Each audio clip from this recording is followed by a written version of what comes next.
We are live. Awesome. Hey, everybody. Adrian Fontes here, your Secretary of State. It's Fridays with Fontes.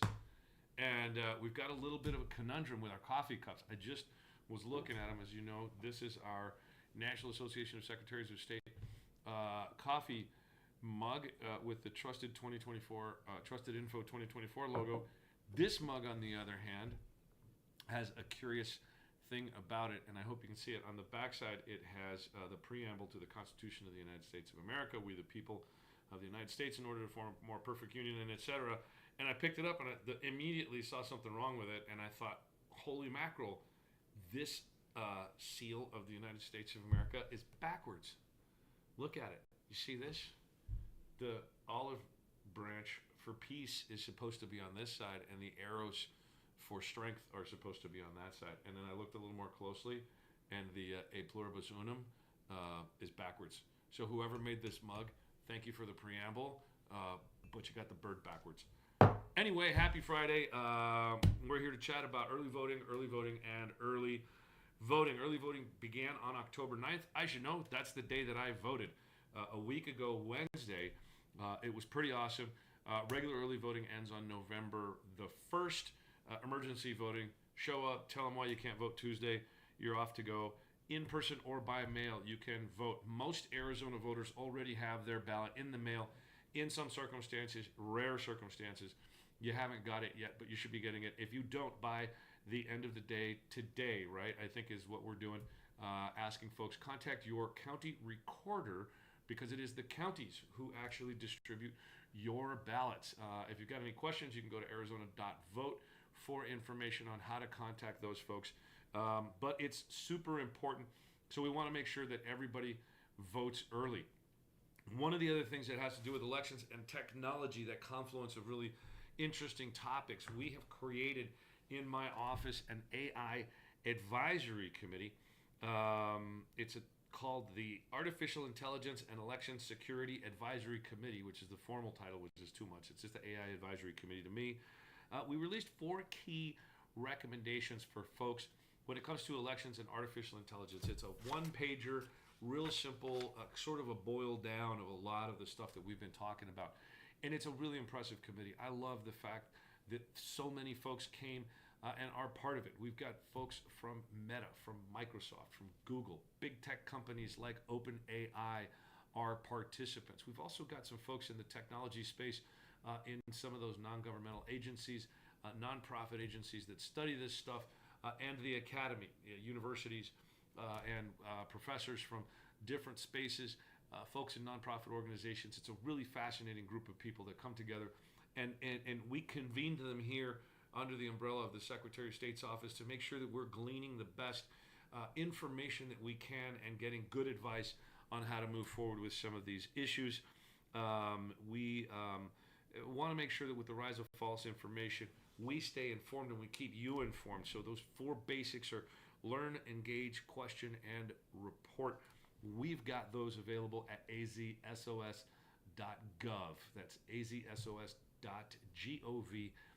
Our website right here at the Arizona Secretary of State's office. Hope you visit early and visit often. Let's go to our book for the week by Joshua Davis. We all remember that great story out of Carl Hayden High School, those 4 kids who got together and made a robot and beat out all of the big tech folks at the other universities and stuff. They won a giant contest called the Marine Advanced Technology Education Robotics Competition at the University of California in 2004.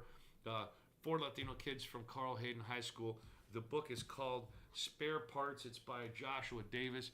It was made into a movie, fantastic American dream story. Love the notion that these kids got together and kicked the crap out of a bunch of nerds from Ivy League schools and stuff from right here in Phoenix, Carl Hayden High School. These kids did phenomenal work. Joshua Davis is the author. Spare Parts. It's a great book. It's also a major motion picture.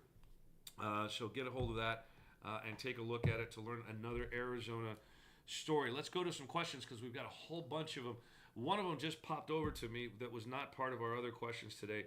People are getting text messages apparently that have their own home address on them, encouraging them to vote.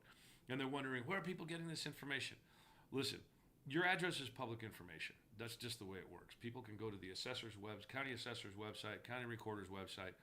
The voter rolls, under certain circumstances, are public information. We live in a society, in a democracy, where we want openness, we want transparency, we want to make sure that folks can look at what is going on in the world around them. And sometimes being in a free society means people are free to look up some pretty public stuff, and that might be your address. And you may not be really comfortable with that, and that's okay. I understand that.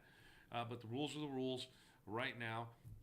If you want some of that stuff to change, that's what our legislature is for, and that's what our democracy requires.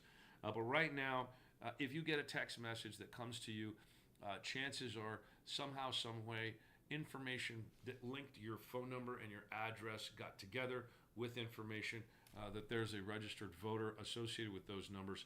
And people are free to send you text messages, I think. And I think there's some rules with the FEC. There's some rules on scamming and telemarketing that our office deals with.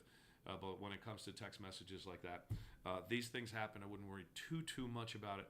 But be cautious with your information, particularly when you're getting stuff in the mail. Make sure you can shred stuff if you can. Don't just throw your important documents away in the alley in the garbage where people can get that stuff. Because usually public information has filters on it in certain ways. So take care of your information. It's important.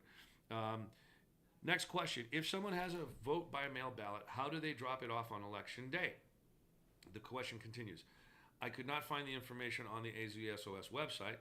We're going to have to fix that. Do they have to show ID, or will there be drop boxes at polling locations? There will be drop boxes at polling locations, and if you walk in with your ballot by mail envelope, usually you can just walk right to the front of the line, drop it off, and skedaddle, get on with your day. But here's the problem. Your ballot's not going to get counted till the day after the election. It might not even get counted till the day after that, or even the day after that, depending on what county you're in. If you wait until election day to turn in your ballot, you're going to be one of those late earlies that clogs up the system and is the reason why we have later results. That's the problem. If you get your ballot in the mail, we're recommending that you mail it back a week before election day at least. In fact, if you've got your ballot in the mail right now, we hope that you fill it out as quickly as you can. Be thorough, make your choices, do your research, but get it done and get it in right away. This is incredibly important, particularly when people are looking at different ways of making the system work better and work more efficiently. You can help by voting early. Get that ballot in. We'll try to work on that website issue in that question. Question number 2 here, why have some people received ballots and not others? Well, we mail our ballots out in big batches in some counties, in separate batches in other counties. And then we have to rely on our good friends at the United States Postal Service. Now, I'm not blaming them. I'm just saying they've got their processes as well. Rest assured, however, that Arizona, because we have 27 days of early voting, you've got plenty of time once you get that ballot to go ahead and make your selections, do your research, and turn it in. I also know this. As far as I could tell, way before the ballots got to your house, households had available to them the information booklet that was published by this office. That big old Bible of arguments, yes and no on the propositions. It listed out the judges and all these other sorts of things so that you could do your research ahead of time. That's the sort of thing that we like to get out a little bit ahead of time to make sure folks can, when they get their ballot, already have done their research and look at things. So plan ahead a little bit, but as it stands right now, most people should already have their ballots. And if you don't, again, by the end of the day today, please contact your county recorder for whatever county in Arizona you live in and get that taken care of. Now, can I share some of the following? Okay, here we go. Voting insights, RDI counties, etc. I don't know what that means. Republican, Democrat, Independent. Oh, counties, etc. What is this like? Voting insights? Like percentage of people who have voted? I don't know. Let me get my crack team behind the camera here to try to figure that out for me. Percentage of ballots pending/rejected. Well, here's the thing. We won't know how many of those ballots are not cured and ultimately rejected until after the curing process happens. Counties right now who have received ballots that might have a little bit of a mismatch of a signature, maybe no signature, they're already chasing down voters to try to make sure that they can get that information in. The goal is to get as many of those ballots in as possible, not to reject as many as possible. So our goal is the largest participation number we can get.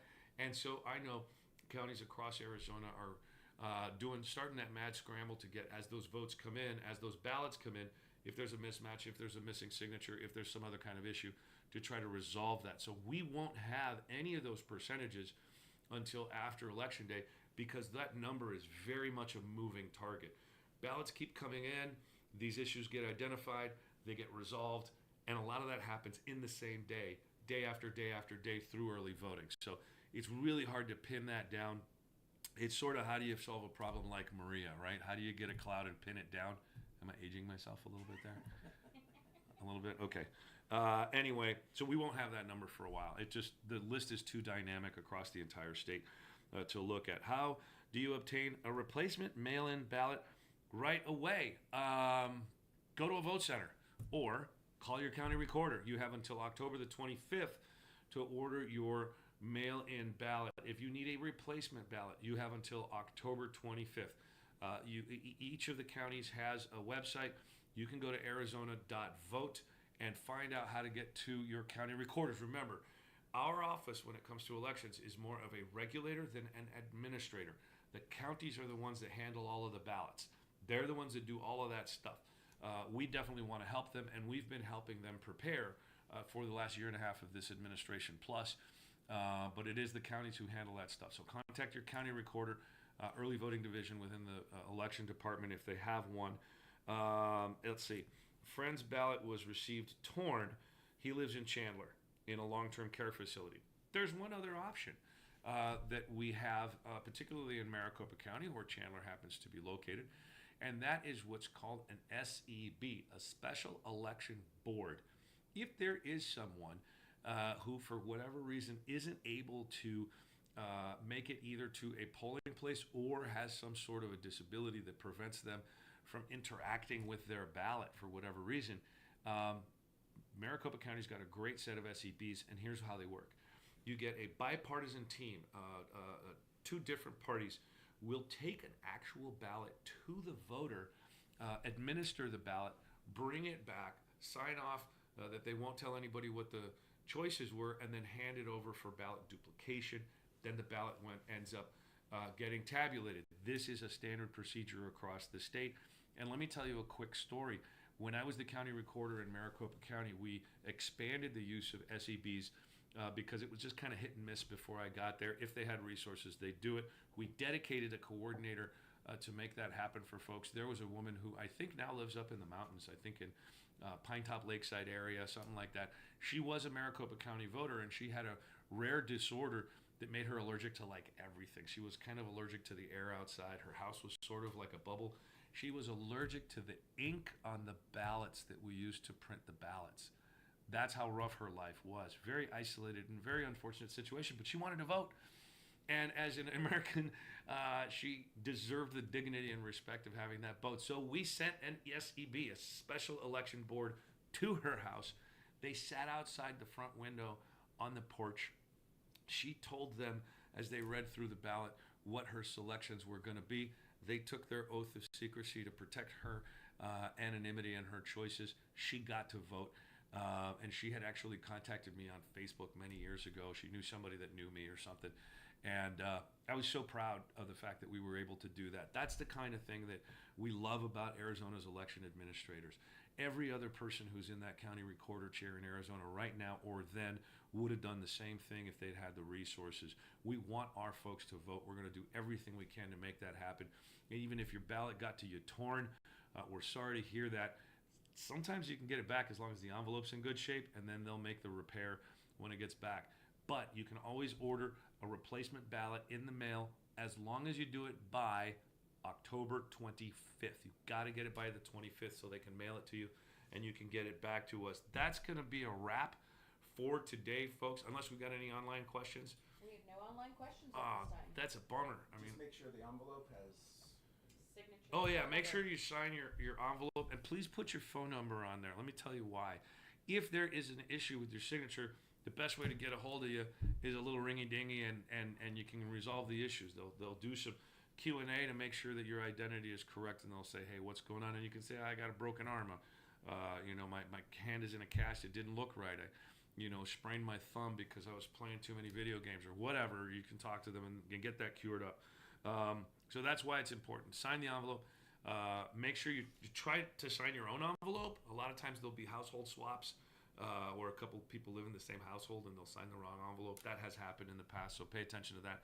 And remember, in many of our counties, we've got 2 pages on the ballot, so it's not just front and back, but front and back on one page and front and back on another page. Can be kind of a pain in the butt, but take your time, get it done, but get it done as quickly as possible and back to your local election official. Thank you so much, Arizona, and whoever else in internet land that is watching. My name is Adrian Fontes. I'm the Arizona Secretary of State, coming to you Fridays with Fontes. Hope to be back next week with you. Send in your questions. We'll get them answered.